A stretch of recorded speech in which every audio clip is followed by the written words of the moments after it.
warning.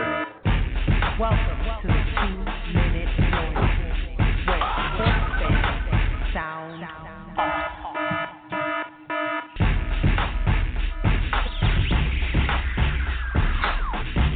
I'm trying to blow your mind. I'm talking literally blow your mind. I'm trying to blow your mind. I'm talking literally blow your mind.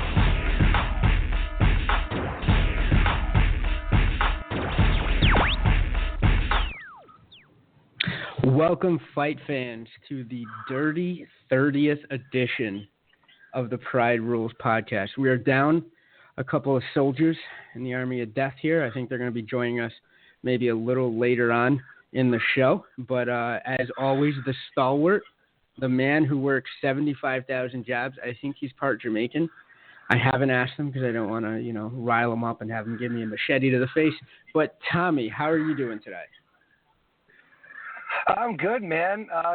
Coming down off a great Saturday night of fights and really excited to get this going today. But if you don't mind, I'd like to take the reins a little bit to talk about something that happened this past weekend. I know you know about this. I'm sure some fans know. But I want to talk a little bit about Nick Catone's situation. Absolutely. Friday, Nick Catone, who is a Ricardo Almeida black belt, extended teammate to Madama. He's, one of Josh's extended teammates, and Mike Burke knows him, and he's a huge guy here in New Jersey. He's a retired UFC fighter. He and his wife Marjorie lost their 1-year-old son on Friday. Terrible. Being a parent, your biggest fear is losing a child. I can speak from experience. My wife and I, we lost a child back in 2008, and it's one of these things that you're not sure if you're ever going to be able to recover from. Obviously, he's taking it very hard, and the MMA community is really coming behind him, and the fans are saying some really great stuff to him. I know that there was a candlelight vigil. I think it's tonight at 7:30 for his son, and it's a horrible thing. And Nick, I don't know if you're listening, but from all of us here at the Pride Rules podcast, our deepest condolences and prayers for you and your family, and hopefully you guys are going to be able to get through this. I just wanted to get that out there because that man deserves some respect, and it's just a terrible thing to have happen to you. He's huge in the community. I mean? Yeah, no, he's huge in the community. I've never heard anybody speak an ill word. It's a tight knit group, so if somebody's a douche, we all know about it quickly. You know what I mean? Especially down Jersey way, but absolutely, our thoughts and prayers go out to him. It's just it's mind-boggling. I'm not a parent. I'm an uncle. That's the best I can muster right now, and I would be beside myself. So I can only imagine. So my condolences to the Catone family. I know there's a memorial fund that's getting started up by one of his teammates. I posted it on my wall. I'm going to, at the end of the show, I'll post it on the Pride Rules podcast wall, because that's definitely absolutely big help. It's again, it's if it was a GoFundMe to pay for funeral costs, I would post that as well. But I know some evil folks out there are like, wait a second, it's a memorial fund, guys. All right, so give if you can. It's going to go to a good cause, and like you said so eloquently, Tommy, it's one of the worst, if not the worst possible thing that I could pretty much imagine. So, our thoughts are with. It's not something that you could easily bounce back from, because it's no. It's hard to describe. It's just something that you could be able to do, but you really couldn't, and it's just something that you don't prepare yourself for. As a parent, you're always prepared to be the one that's eventually one day going to go first. Yeah, of course. It's Absolutely. just horrible, and Yeah. you know, even have gone through it. You know, my wife and I have gone through it. I still can't Mhm. even tell you what's going through his mind, and it's just we're all behind you, Nick, and you know, we hope you guys are able to bounce back from this. You know, you and your wife Marjorie, and we just wish you guys all the best. Well said, Tom. Well said. Thank you, man. So pivoting a little bit from again, thoughts and prayers to the Catone family. But like you said earlier, there was a wild evening of fights on Saturday. Holy smokes! Where do you want to start picking this card God. up? Right? Like, this was crazy. I mean, what you want to talk about the Eddie Alvarez, Dustin Poirier? Yeah, and how much of a Poirier fan I became in that one little statement. How classy was Poirier? Like I don't know what I was doing. I think I was getting guacamole. You can make a Hispanic joke there. That's fine. But I was getting some sort of, it wasn't Yair Rodriguez celebratory guacamole. I'm not team Yair in the least. But I was doing something, and I was walking in between two rooms, and then I saw what had happened. Obviously, I waited to the end of the fight, and I knew there was a brouhaha going. And all I remember was seeing Poirier like get fired up and get mad, and the sound was low. So I'm like, oh shit, this guy's gonna be like, oh, that I was robbed, blah blah blah. That's where I thought he was going. And then he comes out and goes, no, don't boo this man. It was a mistake. He's the man. We should do this again. I was floored. What's your take? Yeah, I mean, you said it perfectly, but he goes from being a gentleman to now they're through their shit on Twitter. Like, you don't have to beat the fight up any more than it already is. You know what I mean? Pretty a big fight because there was no winner, obviously. But what I can't stand. Here we go. I want angry Tommy. That's what I want from. Well, you know what it is? It's just these fans that, and it's the same thing that they said about Weidman. Oh, he's just looking for a way out. Are you out of your fucking mind? No. Looking for a way out? How? Yeah. They're looking for a way out. These Why? guys Because sign the up guy to got be kneed cage in the fighters. fucking face. These guys sign up to be Exactly. cage fighters, Tommy. Like, they're a different breed of human being. We know this. We're not that breed. We've seen that breed. You know what I mean? I could see you. You know when a guy. But it's just. You know what it is. You know when a guy is throwing it in when he just gives up his back, a la Conor McGregor against Nate Diaz. Here we when go. he just gives up his back and has no defense for it. That's somebody who's throwing it in. Yep. But a guy who gets kneed in the face, illegally kneed in the face, that's not giving it in. That's shit I need to recover. That's all that it is. 100%. That's all that it is. So I think they're trying to set it up soon. I hope so. I mean, as soon as they rumor. can both medically go, because holy shit, if there's any fighters that are going to need, aside from Ayer, if there's any fighters that are going to need some medical time, it's probably going to be these two guys. They threw the kitchen sink at each other. Jesus Christ. Both of them landed. Both of them went back and forth. I don't know what it is. It's either Eddie Alvarez just remembered that he's the guy that, took it to Michael Chandler, right? He remembered, he's like, holy shit, wait a second. Yeah. I'm Eddie Alvarez. And then he came back and did some work. You know who I'm really pissed at, though? Like, out of all of this, it's whoever the hell is writing these rules. This shit's way too gray for my taste, and we're both hardcore fans, and I think it's too gray for either one of us. Decide Herb, flat out, right? Well, Herb Dean had said to, if anybody listens to the Joe Rogan podcast, Herb Dean had said if there's no pressure being put down on the hand, he's not going to be so quick to call it an illegal knee. True. I kind of get that. If your fingertips are grazing the canvas, I don't count that as a downed opponent. Do you count? I don't count that. Can I pull your hand up and knee you? What are your thoughts on that? Isn't that what the rules state? Like, if you pull the hand up and knee him in the face, that's illegal. Technically, At least that's how I I'm was interpreting it. I was 99% there, and you know what? This guy has been indicted for fraud in the past, but Chael Sonnen said, ran for Congress. He said, he might have been your indicted, politicians but Joel should Supernoff's lie. the one that went to jail. Oh So, my! Yeah, somebody took the fall there, huh? Huh? You mean the Patsy? Yeah, Joel. Not the Godfather. Yeah, Joel. The Patsy. Yeah. No, I know. Yeah, I love it. Godfather. I'm friends with him on Facebook.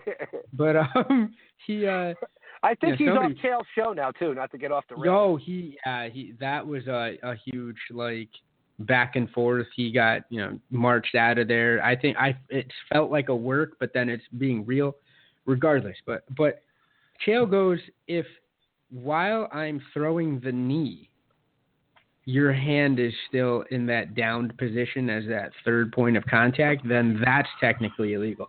I don't know. I follow this sport religiously, as do you. There needs to be, I think we're both in lockstep here. They should let that just go, but I don't know if they're going to ever let that happen stateside. We are the Pride Rules podcast, but I think they should let soccer kicks happen, but I'm a wild man, and so are you. But this rule is just, what is this now? 2 or 3 major events and 2 issues already since the rule was. So what are we going to have to do? Well, it is because nobody was. They weren't even thinking about throwing them before because there was no reason to. It was going to be illegal. Mm-hmm. Now you throw this new rule in the mix. They're going to try and finagle it any way they can. I can't blame them. It's a huge, it's it's going a to huge end up strike. being just a screw job. Yeah, it is. And it's a Chael huge was strike. against It's it from a big, the very beginning. True, because it was going to be like weird. you said with Chael, he was against it from the beginning. And I think the state of New Jersey is against it too. They don't want to adopt that rule because if you think about it, it's really not for fighter safety because now you're going to be getting these situations like you just had with Eddie Alvarez where, okay, the fight might get called, but this guy's still going to get pulverized with an illegal knee. The fight's going to get stopped. He's still going to have a concussion, and he's going to be on a suspension list. Yeah. So the fans are going to get treated to an inconclusive fight, which I think there deserved to be a winner here. This fight for either one of them could have started to make another case for title contention, I believe. If Poirier busts out and continues. I don't know. I mean, but who else then? Khabib can't make weight. Well, Ferguson is in cuckoo land, We have no champion for anybody to contend to. Oh, I didn't even. There is no champion. Well, no, but I'm just saying, they got fucking Voldemort holding on to a fucking belt. You know what I mean? He who shall not be fucking named because he's too busy fucking sucking bong hits out of Dana's asshole on this fucking Floyd fight. That whole division, there's nothing going on. Nobody gives a shit. But for the record, for $100 million, I'd be doing bong hits for Jesus as well. I mean, let's not be. Well, that's great. But I mean, Dana is fucking with his own company. There is an entire division that everybody's just fighting, and there's nothing for them to fight for. I agree. Would you want to be number one contender in the lightweight division right now? Would you want to be? What would be the point? No, because I could have the skills, but I'd never get the commensurate paycheck or the push. I mean, what is it? Ferguson is in a weird spot where he can't really talk up. He can't hype up a fight himself, right? So it's all about the dance partner. Even though we know he's mustard, right? As the guy Richie movies would say, he's mustard. But so he's great, but nobody wants to see him fight. Nate Diaz doesn't want to fight him because he realizes that nobody wants to see Ferguson fight. And not for nothing, but that's a dangerous fight for anybody in that weight division, bar none. I think it's a dangerous fight for Khabib. Yeah, so it's tough. He's in a weird spot. He's not going to get paid. To be the number one contender, every single fight you have is a trap fight. Every single one. Yeah, it is. Like Damian Maia, right? And not to jump topic, but it's just like Frankie at 145. Everybody he fights is a trap fight. Why? Because the only person who's above him is Max Holloway at number 1. That's it. And nobody's giving him, so and nobody's going to give him that fight, right? No. So it's these two divisions that are just in complete lockdown for no reason. It's so fucked up. It really is. They should strip there's him. Nothing else to fight for. They should really just strip him and have him come back and win it again. If he's really, I'm not saying that he can't do that. I'm not trying to say that he couldn't come back. Conor couldn't come back and take the belts away again.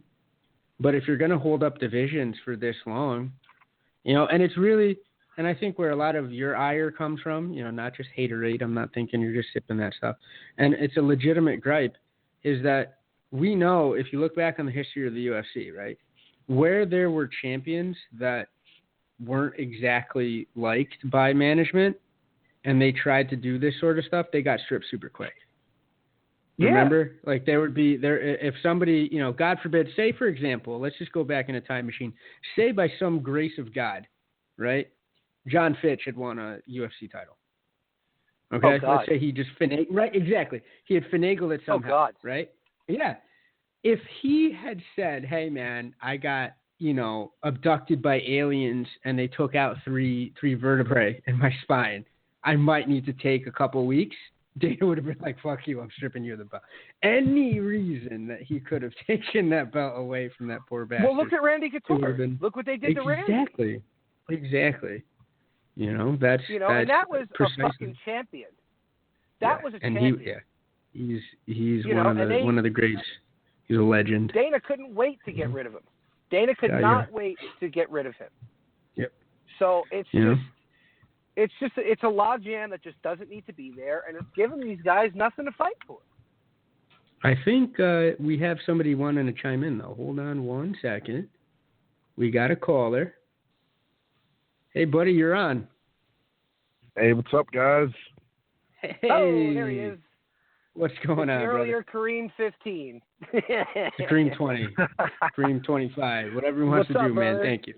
How you doing? Nothing much, man. Just living life, checking out the fights, all the new shit going on.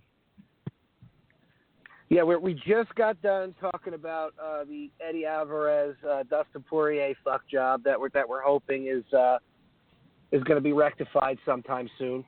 What did you think about it? I think it's awesome that both guys see it the same way and both of them immediately want to run it back. It's just this stupid fucking crossover we got between the 3 points of contact rule and this new shit they're running. Like, too many people between refs and judges are on opposite sides of this coin, and the fighters are stuck in between. It's a shitty position. It's a horrible position, man. Like, who's winning? What do you do? Do you take the shot? Do you not take the shot? Like, it's a terrible limbo. It's almost worth it to just not do it. It's honestly almost worth it to just not do it. Keep the mindset that you used to have before this rule change was there, and just don't go for the knee. Just don't go for it. You know what I mean? Unless you can somehow tie both of their arms up behind their back to where you could throw a knee in their face, just don't do it. You know what I mean? It's going to cause nothing but a problem. And it's honestly, it's just not worth it. Not worth it. With the two debacles we've had, what would you say, Kareem? Like, we've had two instances of fuckery in almost as many major events since the rule was implemented. Well, I don't want to see it further. It's got to stop. There's got to be some kind of generalized understanding where guys got to stop, like, using it as an out for lack of having the push to circle out and break the grip or sprawl back and get the guy off you. Like, there's too many openings for, shit shows. Weidman gets dumped on and it's like, it's legal. It's not illegal. Like, it goes back and forth. They fucking resort to replay and then, it goes the wrong way for him. And then the very next day, somebody breaks down like a second-by-second shot of what happened, and it turns out it was a fucking illegal knee. But had everyone been on the same page with this is what's acceptable and this is what's not, I don't think that shit would have happened. I don't think we would have this fuck up between Alvarez and Poirier where now, instead of one of these guys advancing and moving the division along, now, and agreed, both guys want to do it, but now you have to take two top-tier guys and, like, run them into each other again, and what's that going to do? Like you said, it's log jams, and it's completely avoidable if they just get a better set of rules for MMA. One set, not old, not new, like, oh, in this place somebody's going by these rules, in another place somebody's going by a different set of rules. Like, stop half-ass following boxing shit. Just get one singular set of rules for MMA and stick to them. That's it. You know what this reminds me of, Kareem and Tommy? I think it'll also ring a bell for you. Remember back in the day before even the unified rules were around, and it was, some Indian reservation stuff, and it was, my backyard. It was the 7-Eleven parking lot, and different rules or no rules, but some no rules meant you could do this, and some no rules meant but not that. And it was just a mess, and people were running into things. We had situations just like this.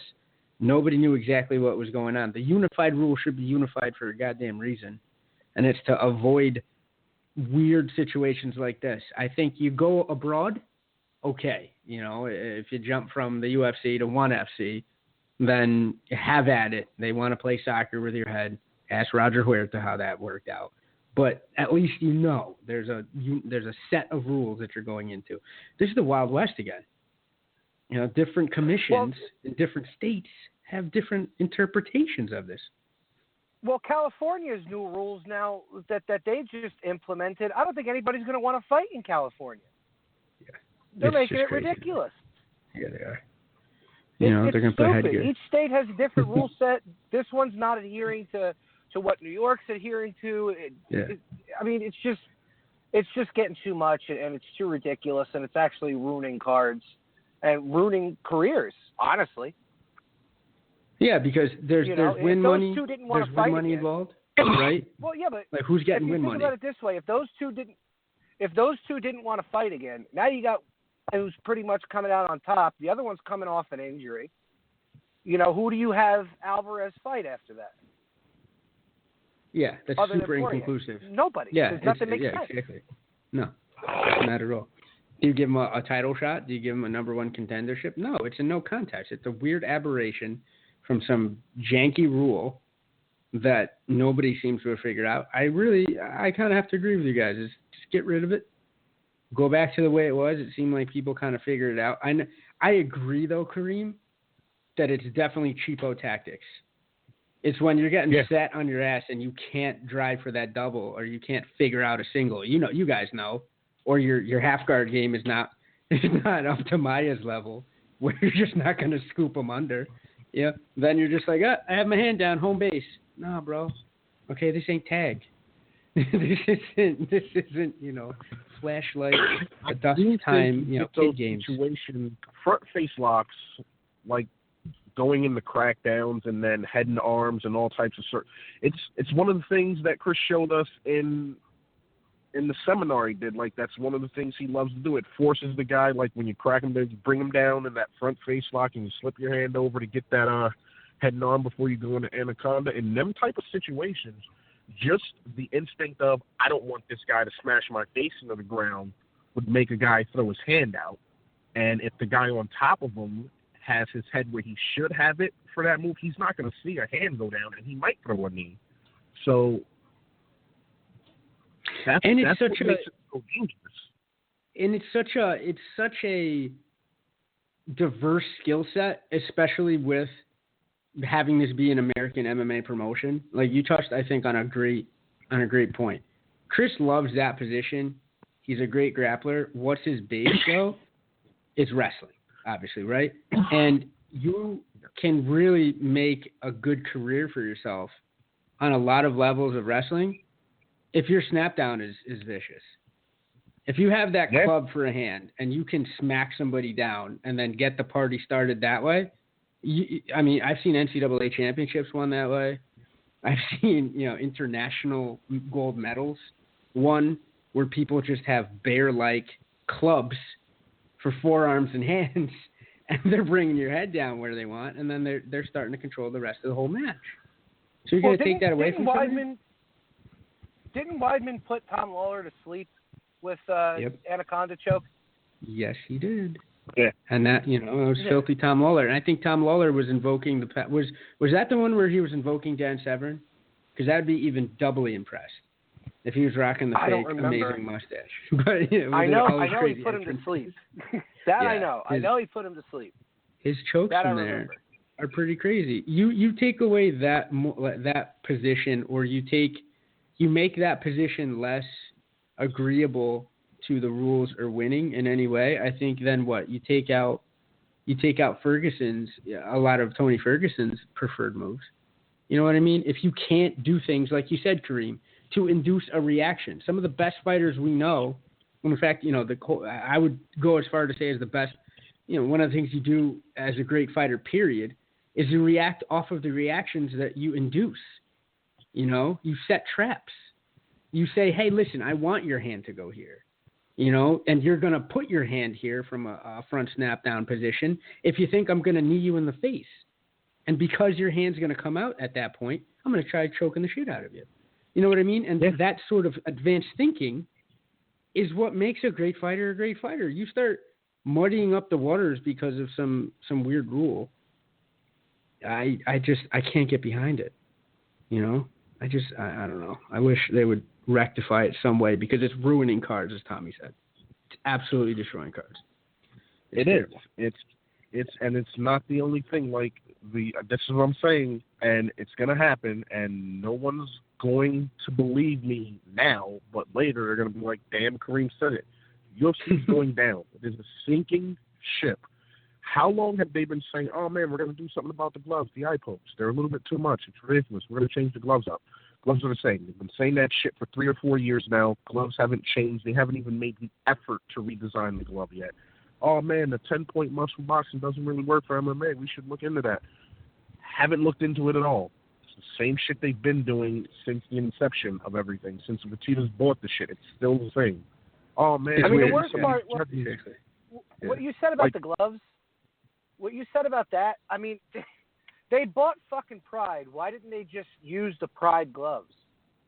The Pride gloves eliminated all of the eye pokes. Like, you never heard of really any eye pokes in Pride because of the way those gloves were designed. I mean, I know, like Henzo said, he broke his hand a lot with those gloves. So if you could tweak the design a little bit to where you keep it from them breaking their hand, but you're also keeping it from the eye pokes, that's thrown out the window. You won't have that problem anymore, just like you were saying. So I don't know if it's just them not wanting to do too much or just straight laziness. I don't get it. I don't know what anybody's role over there is anymore. I don't. Yeah. Like it's like Dana got that. The guy. Well, it's anymore. like Dana got that $300 million, and all he's worried about is just putting on cards that's going to sell money and not do anything else to kind of get the sport to advance the sport to evolutionize. You know what I mean? Yeah. It's just staying stagnant. You know what's going to happen? I think John Jones, if he doesn't, sandblast the hooker and get in trouble for it, he might end up focusing. Yeah, I want to look it up, but I'm afraid to. Like I have to go incognito mode, I think, because I'm not 100% up on that link, and I thought I was pretty with it, guys. But sandblasting a hooker, whatever. But if he doesn't do that, he might end up poking, Cormier in the eye, and then we're going to be having this conversation, the week after that glorious fight, if that gets stopped over some bullshit like an eye poke. I completely agree, Kareem, and Tommy, you're with it as well. It's crazy, but transitioning off of the amazing undercard fight that then led into the horrendous, insomnia-inducing, terrible fight of Jocko versus Branch. I know there's some opinions here, guys. God. So Tommy started off. I'm a David Branch fan. I'm a Branch fan. I was nodding off. I might have had a few Moscow mules and some vodka drinks and some beer at Perfectly okay. the party that I was at that was making me tired. But that fight was just making me fucking tired. Like, what the hell was that? David Branch. That's not a David Branch fight. You know, you watch David Branch fight in World Series of Fighting. He's exciting. You want to see him fight. I don't know. Yeah. He just wanted to make sure he got out of there with a win in his first fight back with the UFC in a few years. But holy balls, what the hell? Neither one of them looked like they wanted to hit each other. Didn't it look like they were like teammates almost in a weird way? Like we're just having a hard sparring session. I don't want to, go to. It reminded me of what they used to describe like the Jack Johnson bare knuckle fights from back in the day, where if like somebody threw a punch, it was a human fucking highlight reel. You know, like it was just, oh my God, somebody threw a punch. That's what the 200 round. Those 200 round epics that people try to sell you were tremendous fights, but in reality, like if you look at the transcripts of people who were there, they're like, yo, there was not enough booze in the world to keep me interested. It was crazy. Or the Hoist Gracie Ken Shamrock draw. That's what it reminded me of. Where like nothing was going on at all. But for longer. Somehow. It seemed longer on Saturday. I don't know how that was even possible when I know physically that was really not the case. But it seemed horrendous. How about you, Kareem? What are your thoughts on that debacle?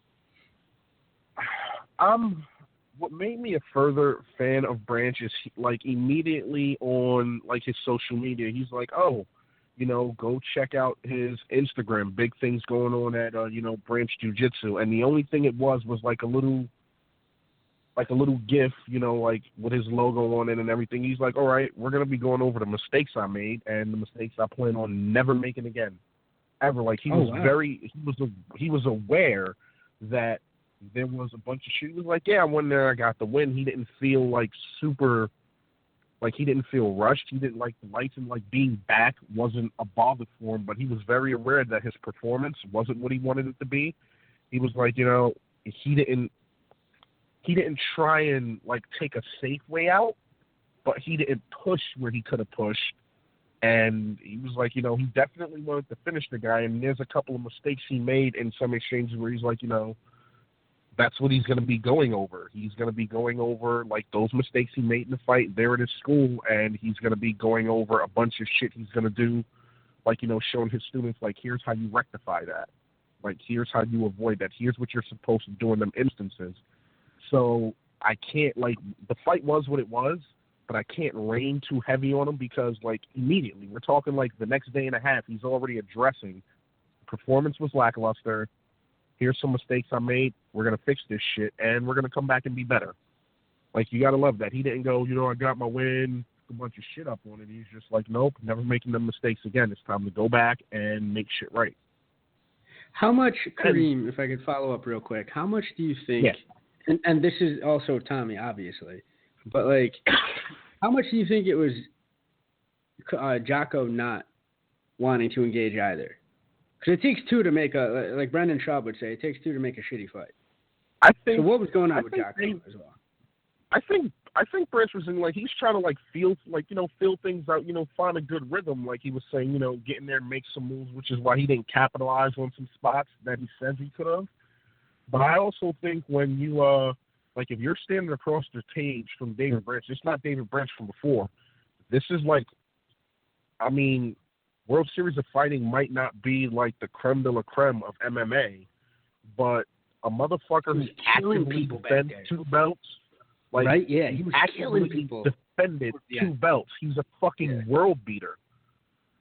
He, like, wins one and goes, oh, well, there's nothing I can do with this right now, so I'm going to go to another, like, not even, hey, I'm dreaming of being a two-division champion. An opportunity presented itself, and he fucking took it, and then just, like, repeatedly smashed people, and so he looked around and went, well, if I don't go to the UFC, this is going to get old. So he fucking gave up two belts that nobody was going to be taking from him anytime soon to go jump into some deep waters. Now, if you're standing across from that guy in his first fight back and he doesn't look nervous, I got to say, I'm not scared of anybody, but I would be second-guessing what's going on in his brain that he went from the guy Like, he went from the guy that couldn't put it together a few years ago to a fucking world beater that gives up 2 championship belts to come back and start from scratch in the UFC. Yeah. Exactly. How about you, Tommy? What do you think? You think Jocko was feeling a little like what's this guy made of, or what was going on there? I just don't think Jocko wanted to be on the ground with him for too long. You know what I mean? Gotcha, David Branch is really good on the ground, and I just was confused as to what Branch was doing against the cage. Like, he was just holding him there, taking him down. He was just holding him there. He wasn't hitting him. I just couldn't figure out what he was trying to do. But when Branch did get him down, Jocko was throwing whatever the hell he could to get back on his feet to not stay down there for too long. Because, I mean, look, David Branch is a Renzo Gracie black belt. I don't want to dance with too many Renzo Gracie black belts on the mat, you know. So you'll dance with them at parties and stuff, though, right? That's fine. That's totally okay. I'm with it too. I will. You want to take them out? You take them out to lunch. Yeah, exactly. I'm not taking them out on the mat. So we'll see. We'll see who the UFC gives Branch to next. You know, I think he should fight soon. Because I mean, the only thing that took damage in that fight was the cage. And just holding him up against it. That's about it. Jesus. So I hope they give him somebody soon, throw him in the mix, and we'll see what he could do. I think I don't know if he's going to win a belt, but I definitely think he'll be one of the top guys that, you know, like a really good gatekeeper. You know what I mean? You can see what these guys are worth, you know? And hopefully he gets paid. Hey, once upon a time, Michael Bisping was a really good gatekeeper, and now he's a fucking middleweight champion. Michael Bisping is so overrated, it's not even funny. Oh, no. It's not even funny. Oh, Jesus. He Conor McGregored himself into a belt like Conor did at 145. You know what I mean? He lost that fight with Dan Henderson. I don't care what anybody says. He got the shit beat out of him. Yeah, he did. You know, and if you want to get onto Michael Bisping, I think we should now because we're talking about that card. So let's just hold on to that nut until we're getting towards the end of the show. We'll table the Bisping chat, but we'll bring him. We'll bring him full circle. Yeah. However, I think getting to a fight everybody wants to talk about, myself included, is that Edgar versus Rodriguez beat down. Epic. That wasn't a fight. That was a blatant prison yard raping. One bigger, better inmate held down the new guy and told him this is going one of two ways, but in both of these ways, you lose out to me. Exactly. I tried to fight back, and he got fucked anyway. Yeah. I think was Edgar telling him you're pretty? Is that what I heard? You're pretty? You're pretty? Yeah. He's like, that's what Frankie did. He's like, listen, you can walk out of here looking one way, or you can fucking get carried out, but those are the only two options you have. And he fucking mauled this guy. He really did. Absolutely fucking mauled him. It was so bad.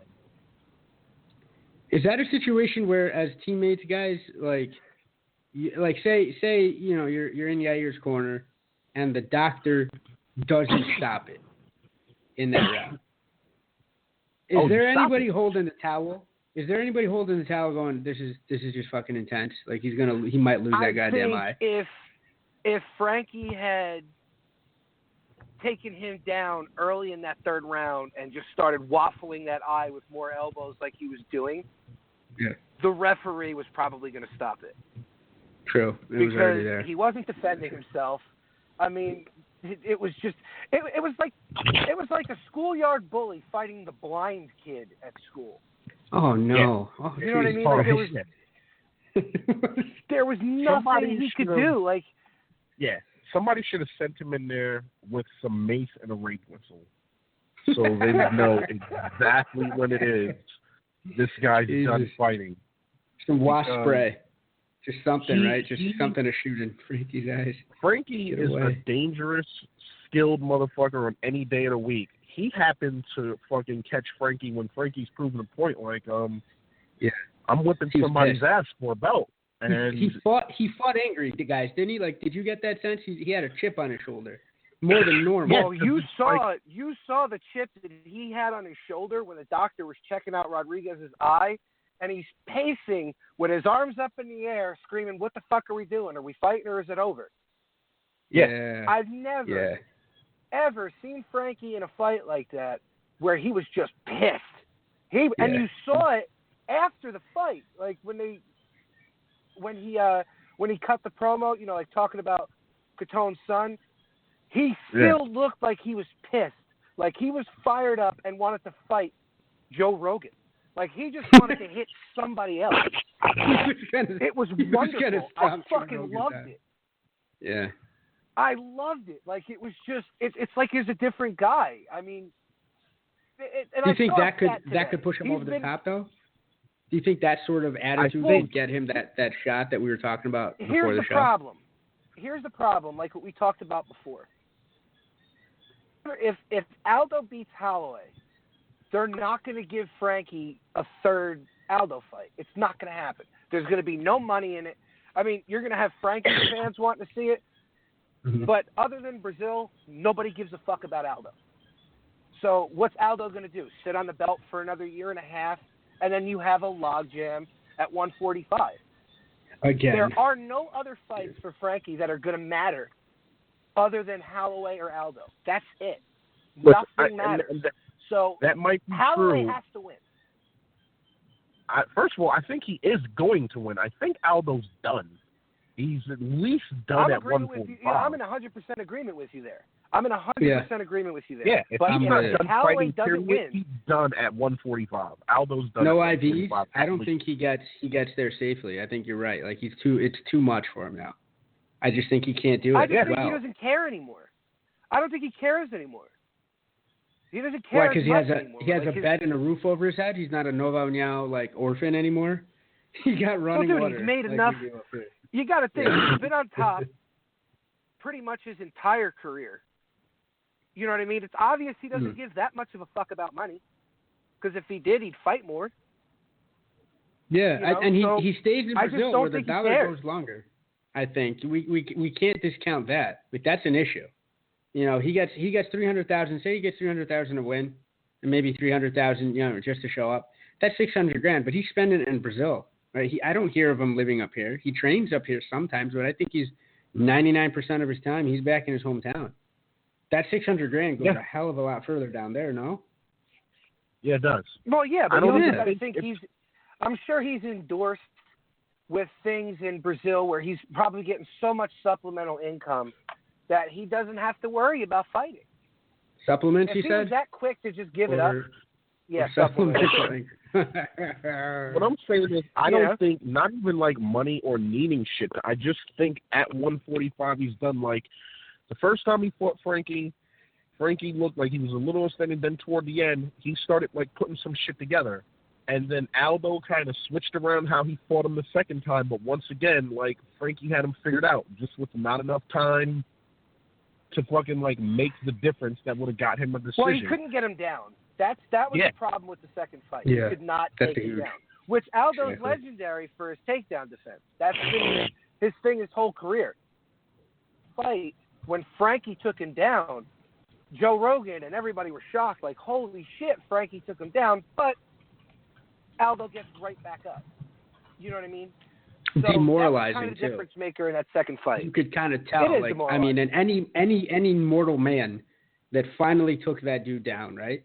And all credit to Edgar, but he's only a human being. Like, if you do all that work to get this dude down and he springs back up, that's got to sap a little bit of the fire. That's got to piss you right off. Like, oh, holy shit. I did all this work, finally got him, and I couldn't capitalize on it? Jesus Christ. You know what I mean? So without Holloway winning, that division's fucked. Holloway really has to win. Yeah. Holloway has to win, so Frankie gets another shot. The guy's been the number 2 forever. Yeah. He's never dropped out of that number 2 spot. And like an active and fierce number 2, because there's other fighters that are hanging around the tops of divisions, which we mentioned just now, my man Bisbee. that are hanging around the top or near the top of divisions that really aren't really doing much lately. He's out there fighting and mugging people. Well, there was a stat today that said in the past decade, in 2 divisions, Edgar has been in the top 3 ever since he's been in. That's crazy. Like ever since he got the ball rolling.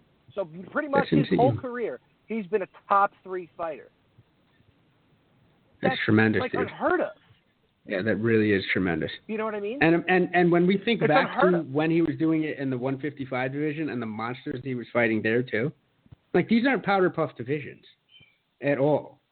There are no easy outs in either one of these 2 divisions, and it's been historically the case where just the skill level, I think we can all agree, you know, as you get bigger, the stakes are higher because you can get dropped, but like, Jesus Christ, these are divisions where you got to be amazing at everything. And, you know, you can have a guy be a specialist and come in and ruin your evening. And he's been top of the heap forever. It's just incredible. Once he dropped Rhino, once he got out of that bad Rhino situation and went to Ricardo. Yep. His whole career just turned. It all turned. You know, and that's a testament to Ricardo and Henzo, you know, and Matt Serra, all these guys that Frankie has cross-trained with. That he went to. You know what I mean? Like, the 3 people that you just named have such an encyclopedic knowledge of this fight game. It's just unheard of, you know? And then they found the perfect vessel, pretty much, in Mr. Frankfurt Edgar there. And he ran with it, man. He just ran with it. Now, speaking of so he needs some Holloway to win. Yeah, he does. That I without agree. a doubt. I think, and I think I want him to, just so that we get a different storyline, you know, because not for nothing as well. And I have a hunch, you 2 fine gentlemen will agree with me. I think he beats Holloway. What do you guys think? I think so. Yeah. Oh, you think Frankie beats him? Yeah. Yeah. Yeah, okay. I was going to say Kareem. I don't like Frankie before beats Holloway. I don't know who that demon prison rapist was from the other night, but that guy would tuck Holloway into sleep. Yeah, for the night, and make him kind of hold the edge of his jean pocket, right, the next morning. Just like pull the seam out and had him hold it. Like, I know you don't like this dude, but when he fought Conor was injured and Holloway wasn't. Holloway later said he was a little sick, but Frankie's fought sick. He beat, if I'm not mistaken, I think one of the times, because the twice, he whipped BJ's ass. One of those times he was sick. And one of those times they were both fighting in a place that the air, I think, can kill you, and that's Abu Dhabi. So everybody had some sort of air of sickness. Something. There was anthrax in the air. They were just trying to gas the UFC. They're like, it's the infidels' favorite sport. We're going to fucking kill them all here. We got it figured out. Let's let them go to the Ferrari Museum and drive those around, because there's actually one over in that goddamn place. And then let's kill them. So I think you're right. Well, I think he had some sort of respiratory shit. How poetic is it that Frankie did the same thing to Yair that he did to BJ? Yeah. Yeah. The same thing. Yeah. But it was, and what Frankie was crazy felt to me bad was what he was doing to BJ. What was crazy to me was the hype that Rodriguez was getting after beating a BJ Penn that he should be in a nursing home right now for fighters. You know what I'm saying? Like, as a fighter, he should be in a nursing home. I bet you he's pretty with it daily living wise, but as a fighter, he's a senior citizen. You see what I'm saying? So I don't know how, you beat up a grappling dummy that was moving, and suddenly you're the next world beater on the scene. And right? And before that, what was his biggest win? Alex Caceres? Fucking Bruce Leroy. And it was a Bruce split Blowjob, whatever the fuck he calls himself. And it was a split that decision. Was his biggest win? And it was a split decision, no less. It wasn't even, I think, yeah. They just like they see a guy who could connect with a fucking spinning wheel kick, and automatically he's the next big thing. And plus he can speak the Spanish. Let's not forget that. That's a marketing ploy. You got Cain Velasquez, who's like one of my cousins that, was raised differently, can't speak the language too much, and then everybody keeps talking to him in Spanish, and he just smiles at people during interviews. You know what I'm saying? But didn't this such fight a sad kind thing of prove to you? Yeah. Didn't this fight kind of prove to you that Rodriguez doesn't even belong in the top 10? No, God, yeah, I absolutely agree. What do you think, Kareem? Like, where would you rank him after this fight? Like the top 10, top 15? You can't take any one of those 145ers and stick them in there, whatever Frankie leveled up to, and measured by that standard. He went Super like Saiyan, you didn't can't measure by that standard that the guy doesn't belong in the top 10. What you have to understand is none of them belong in there with Frankie. Yeah. That's that but he couldn't. But if you look at his skill set, he couldn't stuff the takedown. He had no idea what to do off his back. He just laid there. He didn't even try and get up. Again, that's coming from Frankie doing it. That's a whole different thing. Like if I roll with a guy at my level or like right below it or something, it looks like I know a bunch of shit. If I roll with Shammy or Josh or Corey, it doesn't look like I know nearly as much as I did with somebody else. Because when you're in there with somebody, the difference between that is this guy's a professional. He's supposed to know what to do. He's supposed to have worked on that. You know what I mean? Like it looks to me like he just works a stand-up game, and that's his bread and butter, and he's not worried about anything else. Tommy's trying to throw Yair over the wall. Kareem is what I think we're eventually getting to. He's trying to sneak him in on us. He really is. He's trying to be like, you're getting deported. Because all the talk after that BJ Penn fight where the last moron that used to be on the show was just like, they're talking about him going against Conor McGregor or Doo-Hoo Choi. Why? How? Off what? A BJ Penn fight? Really? That's true. I like when hype trains get derailed. That's why I can't stand Sage Northcutt. I loved it when he got derailed twice. Yeah. I used to like Ronda because I liked Ronda because she was, a badass chick and was just finishing everybody with arm bars. But it was kind of nice to see her lose and continue to lose because it kind of knocked her down a peg or two. Like that's what some of these guys need, and it starts with the UFC. They were pushing this guy like they wanted him to beat Frankie. They wanted. That's true. I think so. But it's a joke. How would you want that? Like, how could you be one-sided? We could chat about Frankie all day. I know I could, and I could even do it in Spanish for some of the Yair fans that are listening in attendance. But I really want to get to our next three, the top of this card here, and the next one is still going to be more jiu-jitsu chat. So I'm all for it. I know the two of you are. Maia versus Masvidal. Holy shit! Let me tell you something. Before we even get into anything, Jorge Masvidal should earn the respect of every fucking MMA fan out there. Yeah. He took it to Maia. He lasted a hell of a lot longer than most people gave him credit for. You know what I mean? He had Maia on his back for 7 minutes and still walked out of there. It was a decision, but he was hitting the shit out of Maia. He earns so much respect from people. It's not even funny. I don't even think if Cowboy would have done what Dana wanted him to do and take a sane person's rest after that fight he had with Matt, even though he won, I don't think Masvidal even would have gotten out of that fight to be fighting Maia in the first place. Like, I just don't see it. Like, everybody's saying, like, Cowboy was definitely concussed. There's, like, no question about it.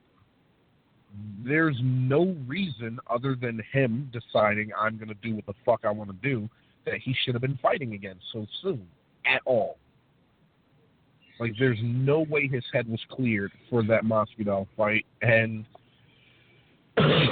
like, you like, if you've watched with any consistency Cowboys fights from beginning to now, you know, there's no way you fight like a genius and then 2 seconds later, like, he hasn't even been doing, like, his binge drinking thing or none of that other shit. He literally went from being concussed fighting Matt to go, a fight at 170 again? Yeah, man, I'll do that. How many days notice? Yeah, man, that's cool. I got it. And they were telling him, like, yo, you need to take a break, which is why after he lost to Masvidal, he's like, you're taking a break. Like, I'm not going to sign you for any fight again until you've had some time off. I really don't Yeah, but think... he's always dropped the ball in big fights. You know what I mean? That's like what fights I mean. that are I going don't to get think that him. was a big fight. I could see if that was Yeah. like, okay, now he's got Lawler coming up. If that was Lawler, I could be like, yeah, you know, Cowboy has a bit of an issue. That wasn't. That was just some back-to-back bangers, and he should have had more time in between. Let me tell you something. If Cerrone won that fight, people wouldn't be talking about Maia getting a shot. They would have put Cerrone right up against Woodley, either directly after the Thompson fight. You know what I mean? So, but that's always been. But that's neither here nor there. I mean, the tax man, I think, is what we have to blame for that quick turnaround. Still, guys, I think this poor bastard has a lien on his ranch. He still honestly, I want to see Cowboy fight Woodley because Woodley fights Maia, and he's going to touch him, and I don't know. Unless Maia figures out that it's okay to punch in an MMA fight, like I love, in a weird way, I love his philosophy because I'm a jiu-jitsu guy. The three of us are, of course. But then in another way, I couldn't fucking stand it because let me say this. I think it would have obviously been a shit ton more conclusive if while he's holding him, while he's riding him like a backpack, giving him some elbow business, reach around and punch him a couple times in the mouth.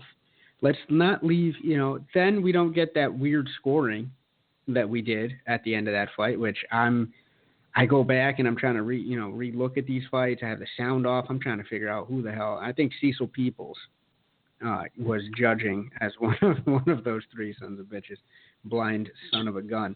But there's he needs to do something else. I don't think with the skill set that he brings to the table, as much as I love his jiu-jitsu, I don't think it's going to be doing much against the Woodley. What do you guys think? That fight down the road. That's what I'm saying. He's going to get touched by Woodley, and that's going to be it.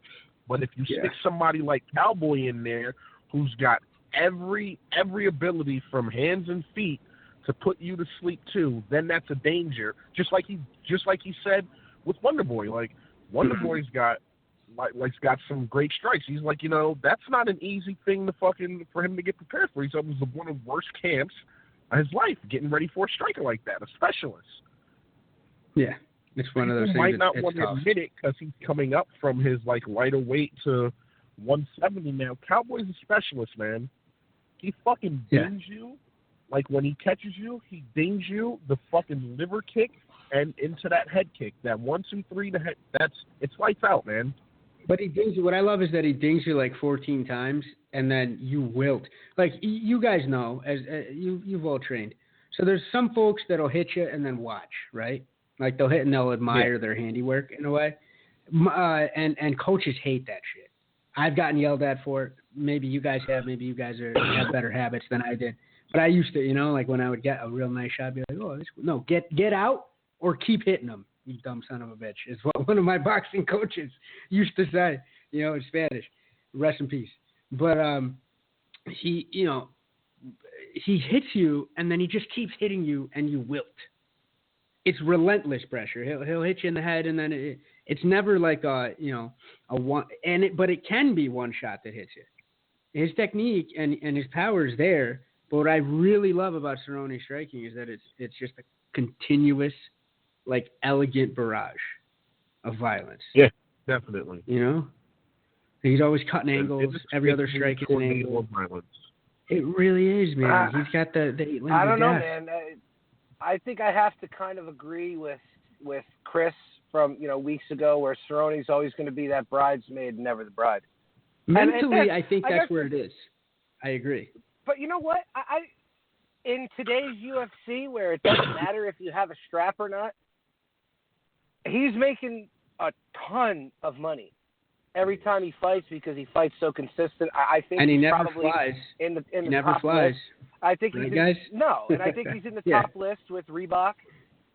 So Yeah. he's getting that big time Reebok He's the money. one guy. But He's as the far one as guy on that Reebok deal that gets it based on and not jumping the line. You know what's hilarious? I think he's got the 20 fights to get the top stuff. He's one of the only people. Well, since the Reebok deal happened. that's what it is. It has that that's what it is. It's crazy. And I think Monster gets him independently. Yeah, He's got an independent and to thing go with back Monster. to go back to Maya with Woodley, if Maya gets on Woodley's back, I just don't think Woodley's going to know what to do. He's going to make a mistake. Ask yourself He's going this to make question: a mistake. Did Masvidal at all? Did Masvidal at all punch Maya in the face? Yeah, he tagged him a few times. Like when they were standing. What happens when Woodley tags him a few times? Yeah. What happens if Woodley doesn't get the chance to tag him? What if Maya rolls for a leg? Every single person he's fought, whether he's won quick with his jiu-jitsu or tried striking or not, has hit him in the face at least 2 or 3 times. Except for Anderson Silva, because the legend didn't have to even touch him to win. Right? Oh, yeah, that was true. He No. kind of like laying out on his back. Anderson Silva, Willie pepped him into a fucking decision. I swear. It's Sistema. We saw the first display of Russian Sistema in a UFC fight at that card. He just moved them with his chi. Craziness. But you're right, Kareem. I think that if there's anything that is suspect on Maya, but it used to be more, so I have to kind of give him that at least. He's figured out that he's not somehow an amazing striker because he doesn't have to worry about getting taken down. Remember when that was happening in a lot of fights, not just for Maya, but for a bunch of other good grapplers? They said, wait, my grappling's so good, I can really plant my feet to strike, but you're still not a great striker. So you're going to get picked apart when you do that. Do you think Woodley's going to want to take him down? I think Maya would just let him take him down. I think he would. Go ahead, take him down. You think he'll pull half guard? Go ahead. You guys think he'll pull that half guard business on a guy with a base like Woodley's? I think his jiu-jitsu's so good he could probably tap Woodley out from Canada while Woodley's here in the States. Oh, Jesus Christ. You know what I mean? He's in Montreal and just busts out the armbar out of nowhere. Listen, good grief. We're forgetting about Woodley's punches, like his uppercut that's going to swing through Georgia and knock Maya's head clean the fuck off his shoulders. This fight just became the fight for Olympus, apparently, and I'm loving it. You also so said the same thing about Anthony Johnson in D.C., and that didn't work out either time. Anthony Johnson was high. Let's get that right out. I think breaking news: Anthony Johnson was high on that, hiding from USADA weed. He found out a way to not pop for drugs, but come on, man, his bigger purpose is selling weed, bro. Don't even. Let's not. That's a door I almost want to just maintain closed because it's just. Moving on. Something in me just doesn't think that Woodley wants Maya. I don't think Woodley wanted Maya. I really don't. It's not a money fight, though. I think Woodley though. was hoping for Masvidal. Because he. There's not many money fights with Tyron Woodley. I'm sorry to say it. There's not, unless it's GSP. Or Diaz. Nobody likes him. Or Diaz. Nobody likes him. No. You could put Stephen Hawking in there against him, and it's going to draw money for Stephen Hawking. Oh my God! Just because they don't like Tyron Woodley. Leave that brilliant man alone. That is the second time in these 30 episodes that you've invoked the great Stephen Hawking's name, and he's either getting his ass kicked or getting his ass kicked for a good paycheck. Like that's just fun. Because it's just he makes himself so unlikable. And not like Conor unlikable, where that people will actually laugh at stuff that Conor says. He is just that guy that you look at and he doesn't even have to open his mouth, and you just don't like him because he's got this aura around him where he's just a douche. It's on camera, or if he's like that, off camera. But it's just something about him, the things that he says, you know, yeah, he thinks, you know, the wind blowing the wrong way is racist, and Hey, I'd like to say for the record, now. that's two fight breakdowns in a row. All right, where the KKK hood is dangling mighty close to my man Tommy's head. I just want to throw that out there right now. It's not dangling close. He took it off for the podcast. Oh God! Because I'm just gonna say that right now. Okay, there's something about him, just the way he looks, even before he talks. But just I the way can't he co-sign. presents himself. I You know what I can't mean? Just the way he co-sign, Tommy. presents himself. He just has that aura of being a dick. If you mention the word You know what I'm articulate, saying? I'm I gonna think have to hang up on you, Tommy. He's just got that black skin aura that makes him not likable Kareem, to people. did you catch that though? I said if Tommy mentions articulate, I'm gonna have to hang up on this man right now, or his explosiveness. I'm gonna have to. It's just your call is gonna get interrupted. I'm letting you know right now. From Strike Force, people didn't even like him in Strike Force. You know what I mean? And he wasn't as much of a dick then as he is now. It's just, I don't know. I don't know what it is. Maybe it's just the things that he says. You know, he's starting to make jokes about the racist stuff now, which I think is kind of funny. I forget whose podcast he was on. I think it was UFC Unfiltered, and somebody said something about racist, and he's like, whoa, don't mention anything about racist when you have me on the phone, because, you know, I think everything's racist. That was funny. Yeah. Well, yeah. That was funny. But Jesus. Nobody likes the guy, so. What was that, Kareem? What happened? I didn't catch. I'll give him that. Like, that one was funny. You know, making light of it, not taking it too serious. But Tommy, I mean, you're still a little racist. But yeah, he's getting he's getting close. Bullshit. He's getting. There's something about how he looks. There's something about him, about how he looks. Yeah, okay, bro. Let's move on to. And then you know what? If he says something about Joanna's accent, we're cutting him off too. I just want to. I'm full disclosure. No, right, exactly. Now, if all that were true, Kareem wouldn't be here. If all of that were true. Kareem would not be here. I wouldn't sit down and have beers with Kareem. He's trying to change hearts and minds. So Tommy, all right? He's trying to bridge that gap, all right? Don't get him. All right? He's got a soft spot for you. Okay? Maybe, like at the end of the movie, y'all can be friends. Tommy doesn't even. What you just did was the equivalent of, I'm not racist. I have a black friend. I know. Exactly. Like, I'm not racist. You can't be racist when you hate everybody. You can't be racist when you hate everybody. Yeah, you can't.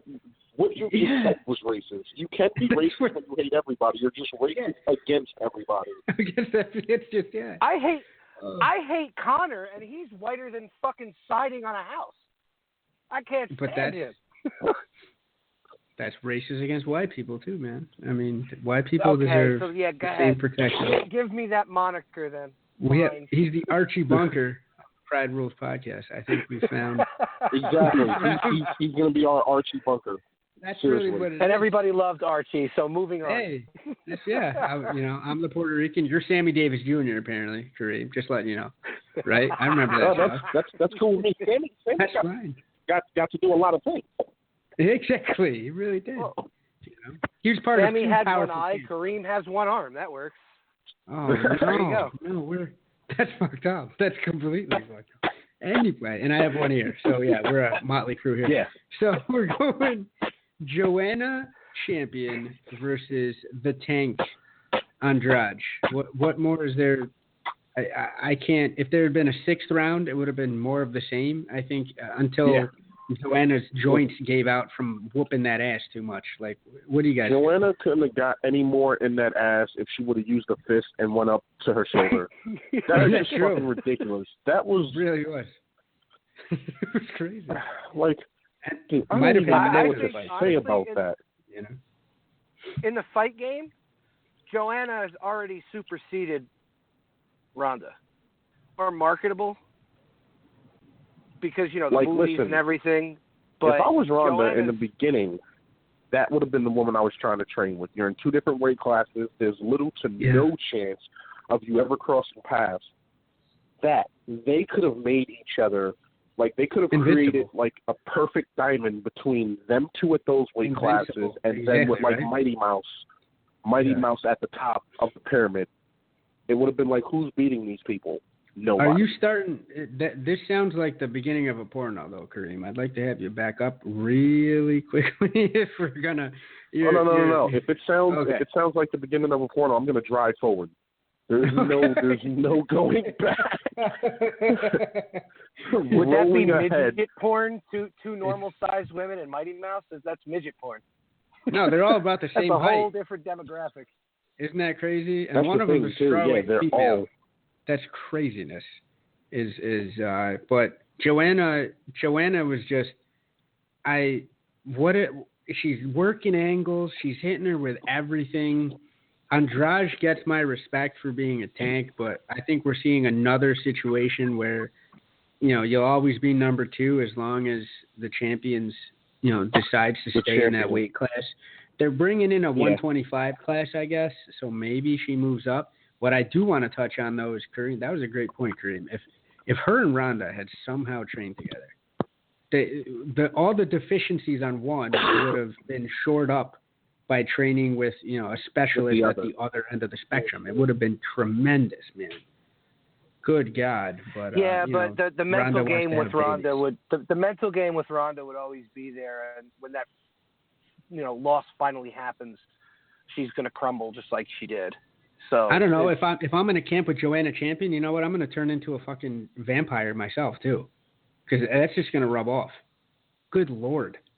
She's just an she would absolute probably look at assassin. but she would probably look at Joanna like a threat.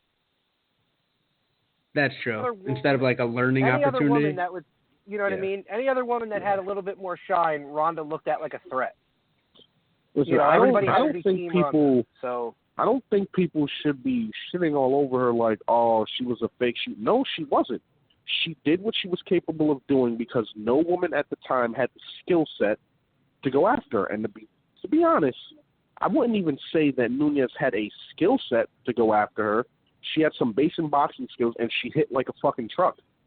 Like, I think if any of the others she fought, if Misha, if any of them hit half as hard as Nunes did, Ronda would have been in trouble a long time ago. But what do you expect a person to do? She's an Olympic medalist in judo, and grappling game for arm bars is so on point. It's the only thing she ever needed to do. But if you see her train, she knows a ton of other shit. So what would you do if you could storm through like ADCC year after year doing these same two things over and over? Why expend yourself like using a bunch of other shit? You do what your opponents allow you to do because they can't defend against it, or because you're just so good they can know it's coming and you put it over on them. Including when you come up against them, nobody's taking anything away from her. Nobody's taking anything away from what have you not heard the shit people's been saying? That she was a fake, she's a phony, she wasn't that good. She got it's all over the place. She beat everybody that they put in front of her, except for Holly and Nunes. But the problem was the mental part of it. Yeah. And I'll agree to that just for like sure. a lot of people said that nobody knew that Edna was a problem until she lost the first time. Well, then the yes men that were around her should have gone away, and they should have brought people in there to tell her, maybe you should switch your training up. Her mom knew he was a problem from get-go. Yeah. So did the IRS. I hate to be that guy. I feel like the accountant on the Pride Row show, but the IRS also labeled this man as John Dillinger, public enemy, at least number 3, if not number 4. Another thing that's troubling to me is when you have somebody that's supposed to be some kind of cornerman, MMA striking coach or whatever. Usually they come with their own accolades or some, proof in the pudding. You got Anderson Frank. Look at the people that guy trains. Like our guy, there's nothing behind Edmund. Like Edmund's record is gross for him to be trying to show somebody else how to do what he couldn't do. Like how to put it into a fight. I could understand. He's got that Armenian fire though. You can never discount. that Armenian she fire. She should have won to Manny Gamborian instead. That would have been a better bet. More complete fighter, and I can't believe we're saying that about Manny Gambarian. All respect to Manny Gambarian, but he was definitely a specialist in terms of, or go to Gokor directly. How about that, huh? Right? Now that we're going up that tree. Yeah. Go to Gokor's camp, right? And then learn how to be, armbar and leg lock lady. It's definitely a different thing when you're talking about what a person's capabilities are to teach in a learning, like a student-teacher setting, to what maybe they can or can't do in the ring. But there's a point where you draw a line. You know what I mean? Like, you know what it kills me is that she's in California. She's in California, Kareem. That'd be like saying that you're where you are, or Tommy's where he is, or I'm where I am, and we decide to go train with subpar people. Like, we're not, not all respect to Iowa. I mean, probably Bettendorf, whatever. But like, let's just say random state in the middle of the nation, right? You're not New York, you're not Jersey, you're not California, which is pretty much, or Florida. I'll even go out, or Albuquerque. You're not near a mecca of great training, and then you make do with what you're going to make do, or jumping forward, Miocic just trains with whoever and then still fucks people up. But we're not that guy, right? But you're in a mecca. You're in California. You're within, honest to God, you're within 3 hours of some of the best at everything. No, not even within 3 hours. She regularly visits and trains grappling with two of the best fighters. Yes. The UFC, like, I don't know, man. It's as terrible. far as stand-up goes, like, you don't get too much better than the Diaz brothers, really. Yeah. Or if you wanna get super technical, like, there's still Muay Thai people that are out in California. There's little Thai people that we probably don't know about that fit. They're like the Indian in the cupboard. They fit in a hope chest. They bust out. They beat the shit out of you, and then they put them back in their chest. Overnight. That's how they sleep.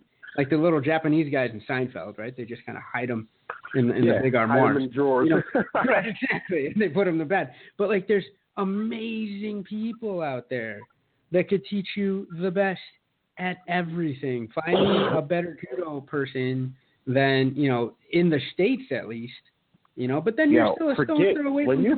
When you have that money, I don't give a fuck if I got to go to the other side of the planet. I'm going to account for travel time both ways, and I'm going to put my camp where it's going to do me the best. Well, look at GSP. He travels. GSP travels. Yeah, but GSP travels to New York to train with Danaher. And he did that, and you know what? He did that when he was dirt poor. Remember, guys? I've heard the stories. Yep. He used to get driving into a bus, down. Or driving down, and it was for like an absurd amount of hours, whatever it is, from Montreal to New York. He would do it. He would train all day, and then basically just to turn around and go back and work the 9 to 5 or whatever that he was still doing. The bouncing at bars and shit that he still had to do for a little while, even while he was a UFC up and comer. Craziness, but he put the time in because he knew where the best was. I hate to see that talent. I don't understand how a person like that doesn't look at strikers like the Diaz brothers or Mighty Mouse or Connor or Velasquez, or anybody, and go, you guys have that key component that I'm missing from my game. Let's go. Yeah. Like, put in some kind of time. Even just defensive. Like, we just discussed the Masvidal fight, and all respect goes out to him, even though I don't know if Kareem was feeling him too much, but he did defend against some massive, crazy anaconda-like grappling. So even if you're going to look at those guys and say, hey, listen, I might not be able to become a Diaz in the striking, learn some goddamn head movement. Learn how to tuck your chin. Learn how to keep your hips under you. Learn how to at least minimize your exposure till you can then get them and dump them on their head. Like, this is crazy. Like, Joanna should have been training with her. I completely agree. It would have been phenomenal for that sort of situation to happen. You would have had, between the two of them training together, if that had happened, along with Demetrius, you would have had the first three cases I've seen for really unbeatable ever. Because even when people were wondering about it with Anderson, Anderson, I don't give a fuck what nobody says. Anderson ducked the Weidman fight for as long as he could, and then when he couldn't anymore, he got knocked the fuck out. Yeah. Well, I mean, he knew. Anderson knew. Yeah, but Anderson even said it. Oh, it's a good fight for him, not for me. That's exactly what he said. And people took what that. Does that tell you? And people took that as like a hype thing. I remember when he said that, and people took that as like, it's not a money fight or whatever. No, he was talking about the matchup. He knew. He's not stupid. He's been in the game for how long? He's been in the game since he was a kid. He knows what's up. Weidman had nothing to lose. Weidman had absolutely nothing to lose. Plus, the matchup was completely and utterly built to beat a guy like Anderson Silva. Well, if I could only give a guy started training, right? Exactly. If I could give a guy only 2 skills and say I had to go beat Anderson even back then when he was nasty, right? What would I do? Takedowns, and then wrestling and takedowns, and then top game jiu-jitsu to beat the shit out of him that way. Don't even play with hitting him. Don't even play with anything. Just take him down, submit him. That was the chink, and Weidman showed it. But you're right. Those 3 out there would have been some unholy trinity of fuckery. It would have absolutely. But flipping that on its head and transitioning, I think very well. Thank you, to the championship fight here. How the hell is Miocic beating people, being a firefighter, and then have a camp full of his buddies, basically? No disrespect to them, but basics. That's all it is. It's the pure and simple for him. It's the pure, especially in the heavyweight. It's the pure and simple basics of fighting. That's what he does. The basics will get you the win every time, and then it's what's behind it. Like, he's got something that the other dudes just don't have right now. They're either hungry and don't know what they want to do, like leading up to trying to get that belt. Stipe knew. Like, when I first saw this guy fight, I'm like, I fucking like this guy. It was a completely different thing with him. Like, he knew, like, all he was thinking was, like, belt, and not like, I just want to win. Like, how many of the guys you think at heavyweight can ask him, if you win a heavyweight belt, like you win the heavyweight title, what then? Nobody has, like, Stipe knew. He was like, like, nobody's beating me. I'm the best in the world this weight. I'm just going to keep it until, like, I'm done. Like, he knew. He knew from before. Like, he hit that little hiccup when he lost to JDS before, and it's just like. And then also to Shrew. Do you think he lost that fight? Like, I've been hearing a lot of back and forth. I haven't gone back and rewatched it. I know it was one of those I got to check either way. Yeah. It's one of those that can go either way. Either if Stipe had won, it would have been fine. Argument. Yeah, you're going to have controversy. It was just one of those. It was like the Conor Nate fight, Conor Nate 2. If either one of them won, it would have worked. You know what I mean? If either one of them won, it would have worked. But you also got to look at it this way. This isn't the same JDS when they fought the first time. He's kind of. He's done. On the Jesus back nine, Christ. maybe almost finished. Yeah. Maybe he's almost finished with the back nine. I would be very interested to see how, Francis Ngannou does, how much he advances to maybe get that fight against Stipe soon. Because realistically, I don't know too many heavyweights that are knocking on a door as much as Ngannou is. I think that could be an easily hype fight, so I could get both of them paid. I wouldn't be mad at that at all. That'd be something that would, I think you could bring to the forefront. You do the highlight reel with Francis killing everybody, right? Or and then, you do the winner of what's his name that's fighting Mark Hunt coming up soon. Father oh God, Time. No, the one the guy was calling out for Ronda. What the hell's his name? Derek Lewis. Oh, Derek Lewis. Yeah, that would be. Derek Lewis has got when Derek Lewis is done embarrassing Mark Hunt, you have him fight Francis Ngannou. First of all, and the winner of that gets Stipe.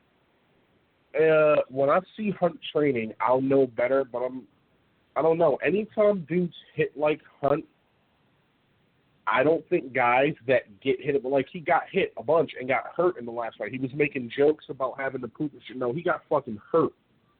And he pulled it out. He gutted through, and he pulled it out. If he gets hit by Hunt, we're going to forget who Derek Lewis is the following week. Yeah, but Hunt's chin's not what it used to be. So Derek Lewis just has to connect. If there's ever a time when a Derek Lewis type fighter could beat a Mark Hunt, it's right now. That I do have to say. Derek Lewis is not a banger. He's not a walk-off KO artist like Hunt is, though. He'll hit you multiple times. Talking about? Are you talking about the Hunt from the past couple fights, or are you talking about Hunt from 5 years ago? Which one are you talking about? It wasn't even that long ago. Different fighters. Okay, he fought Juice to the Gills Brock.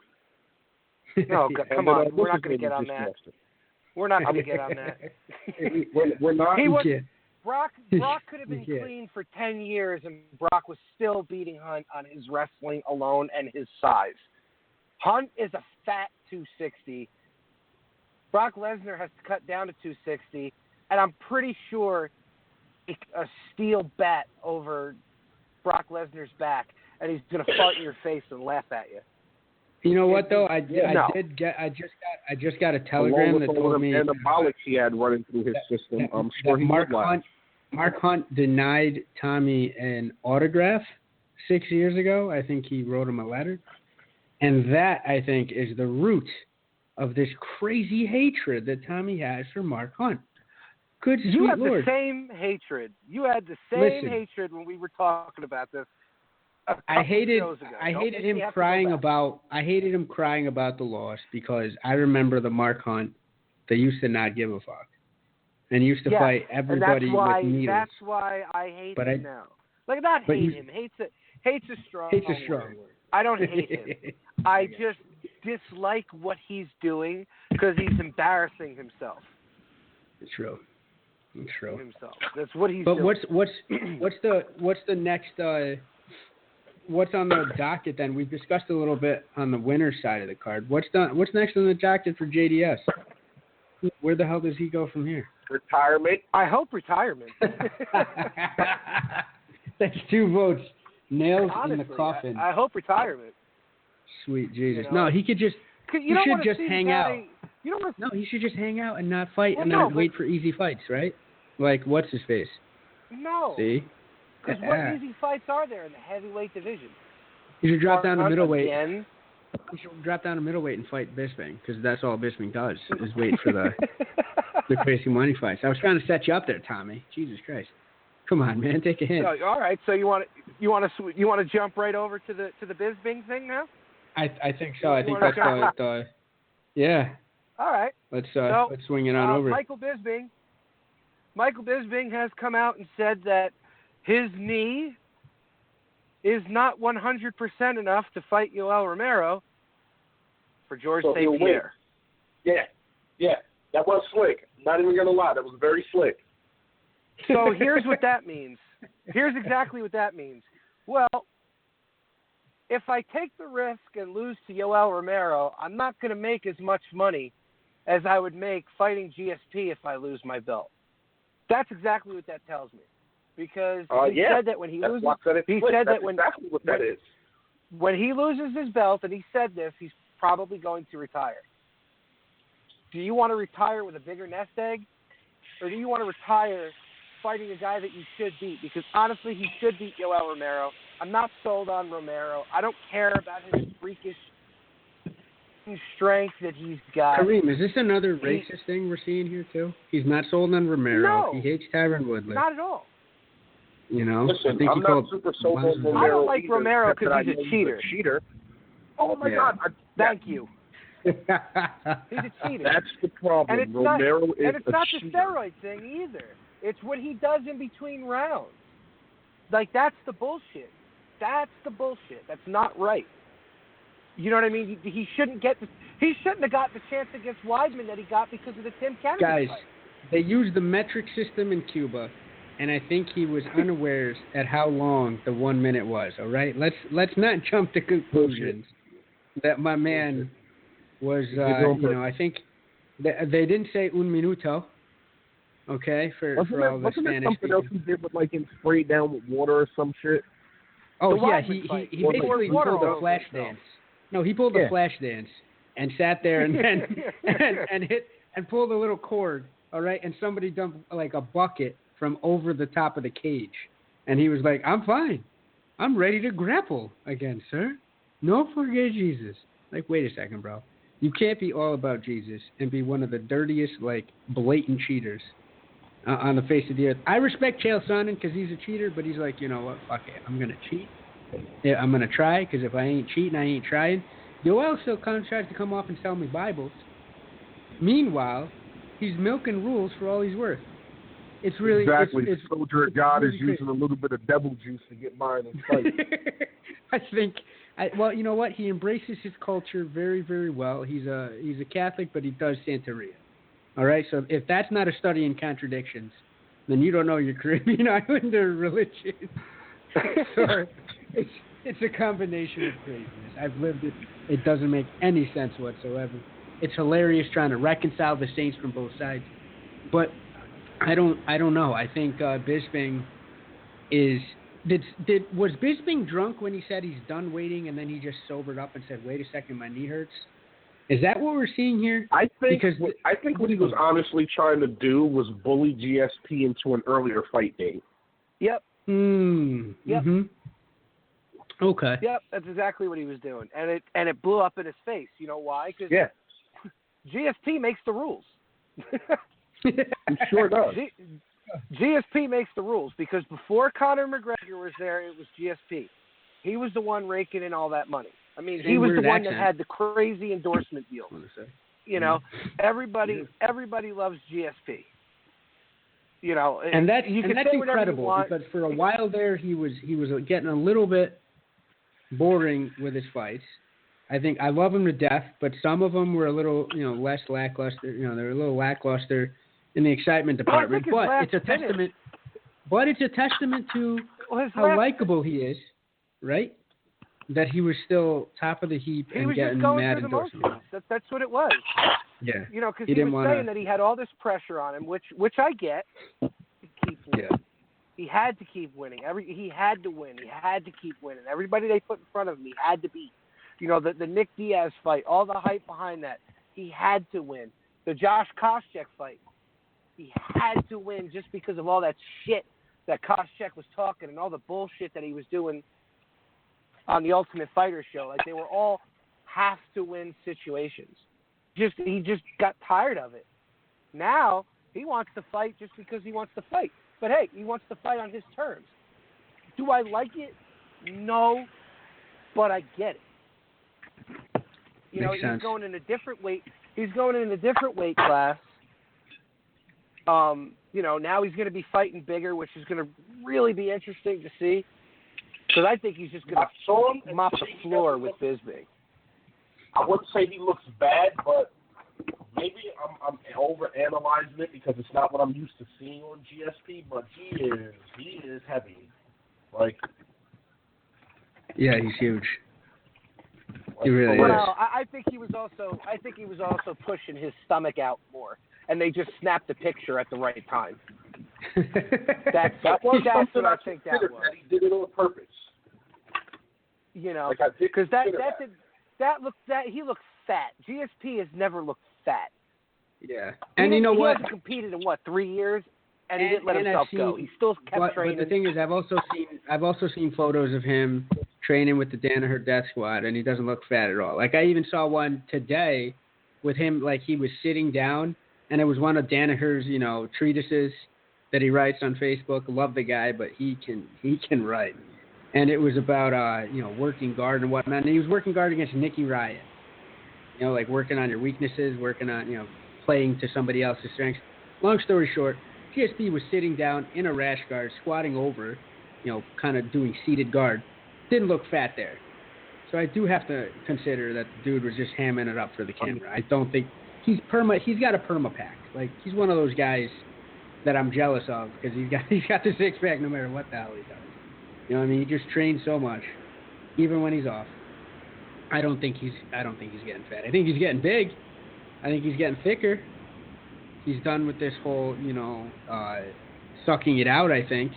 Which maybe that's why he's going to stay at 185. Who knows? He gets his belt. he stays. I also think that's We're why. talking about that. I also think that's why he wanted to push the date for September and October, get himself a little bit bigger, so he Bigger can and then cut. a little bit of weight. Mm-hmm. You know, he doesn't like to cut a lot of weight. That is his whole career. If he cut anything, it was like 4 or 5 pounds. So he probably wants to get up maybe around 190, 95. So his weight cut is real easy right before the fight. And I just think he's just going to destroy Bisping.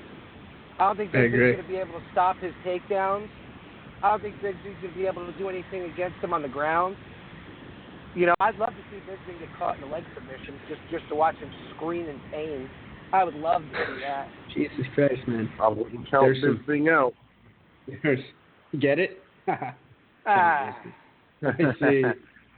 see what he did there. On that note, guys, we are coming up. I don't know if Bisping has that eye for talent anymore. You know what I mean? Oh, sweet Lord.